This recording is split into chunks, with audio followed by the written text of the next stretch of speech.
We're here with John Mcleod and Tom Henjak again from MacBet. Interesting card at Doomben tomorrow. We're expecting we will get a lot of scratchings in the morning with those emergencies, so things will they'll crystallise a little bit tomorrow morning. But I think still some races, John, with really good depth there tomorrow. Yeah, there's a lot of favourites, a lot of shorties that went extremely good last start. It just really depends if this rain comes. Everyone's sort of got a different opinion. Some are saying plenty and some are saying none. So it's going to be a really interesting card. Well, when we've raced at Doomben in the last 5 months, it's rained, so maybe that's an indicator for it. It doesn't rain across the road. But no, let's have a look at race 5 tomorrow. It's an interesting race. Put on the red light. She showed a lot of ability last preparation. She's the early favourite in this race. Coco Rock's money's come for her since markets opened. How are you shaping up to this race, Tom? Well, I'm going to side with Coco Rocks. John and I haven't discussed the race at all prior to this. I don't think the rain's going to come. So I'm thinking the track out there with the rail out 3, it's going to be no disadvantage to be on speed and kind of closer to the fence. I see there's a lot of horses on the speed who are coming back in distance, back from the 1200. So from a class perspective, I think the tempo is going to be around about moderate to average. I can just see Coco Rocks from gate 1 either tracking Amity Gal, getting in behind there, or if they're not going too fast, pop outside her. And I just think they're going to go that moderate tempo in front, and the trial down at Warwick Farm went like an absolute bomb. The time stacked up as well. Nash had the double, the double Nelson on her. And I just think that, the way the race is going to pan out, she's the one who's going to be tuned up on speed and can be really hard to run down. Well, I hope you're right. I'm definitely with Coco Rocks. That trial looked really good to the eye, and she measured up to this sort of class last preparation as well. But you're looking at a little different?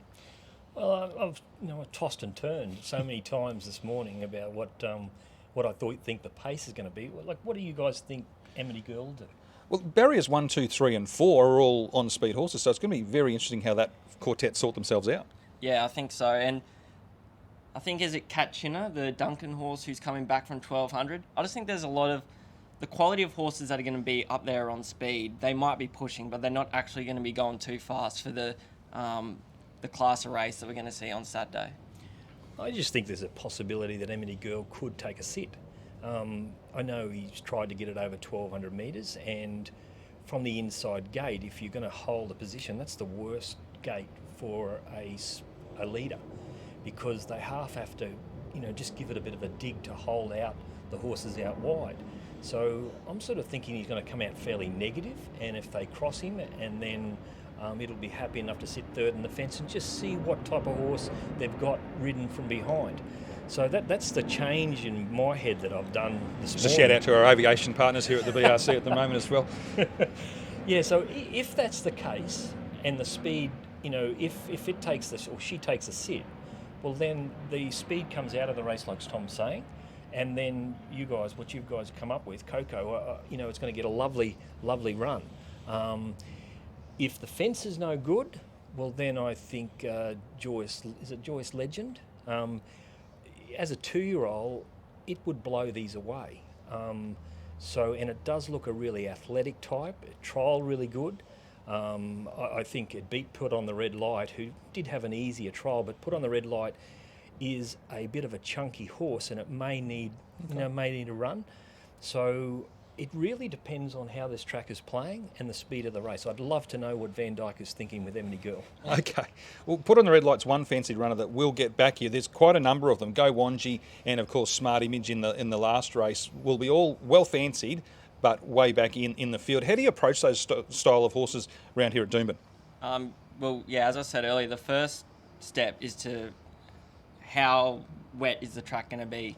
As John said, if it's a wet track, I'm sure that coming down the outside won't be too much of a disadvantage, as we saw with Smart Image a couple of weeks ago, flying down the outside in the fresh ground. But on a drying surface, I think you definitely want to be up there. And then you've got to look at the speed of the race. Go Wanji, he's got a lot of class on his side, so he can overcome those two things if possible. But there's one in the race that I think is probably over the odds. I think already Blessed. I earmarked it after last preparation. I think he took it to Eagle Farm first up. Wasn't really his go, and then he went to a wet track from memory. Just wasn't his go either. And I think the first up run, they rode him on speed, and it was very positive. So I think there could be good improvement from him second up on Saturday. You, John? good horses get themselves out of trouble. That's their whole thing. And when they're in this type of class with Go Wanji and Smart, what's Smart Image. You know, she showed what it could do the other day. You know, it just gave him 6 lengths start and it picked him up in 3. You know, it was just unbelievable, a turn of foot. Now that day it was the better part of the track, so whether, you know, if the rain comes, it'll probably be the better part of the track again, and they'll both run over them. But I've got to watch this track. It's a really important day to watch the bias. It's just big. Okay, well, we'll have a look at it again in the morning before the first race. We'll know a little bit more then what the weather's doing, but certainly some good betting races and some divided opinions. So we look forward to seeing what you come up with tomorrow. Eddie. Thank you. Cheers.